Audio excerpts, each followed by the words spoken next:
So the Writers Guild of America, the WGA, settled their differences with the major movie studios in America a while back. And then this past week, the screen actors, the actors, also settled their differences with the major studios. And if you're not aware, if I have not made this clear, in 70% of the multiverse world that I'm in, I'd have been a labor arbitrator, of which all that means is that I spent way too much time of my life learning how to read labor contracts and what they mean and so forth. So I've read both the WGA contract and the SAG contract, and they had a really bad team representing them. Why I say that?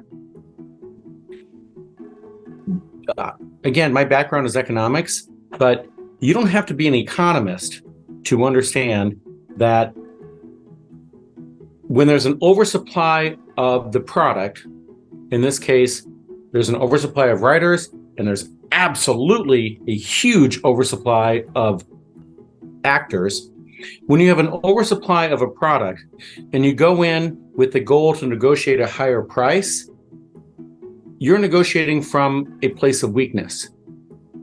And so they went in this negotiation with absolute total weakness going into it. And had they been represented by people who were a little more savvy, a little more intelligent, they could have settled this before they actually went on strike. Because what they've achieved in the outcome of the strike is so little that had they presented that as their final solution before they actually went to strike, I actually think the studios have been like, yeah, sure, with the exception of Netflix for different reasons. Netflix operates in its own world off to the side. But I guarantee you, the ABC, NBC, CBS, Paramount, Disney, they're all over in this business model. Netflix operates over here, but the strike should never have happened, is the bottom line. Both unions were ill-served by their leadership. So, yeah, they received very minor, the pay increases are irrelevant, and they received very minor AI concessions.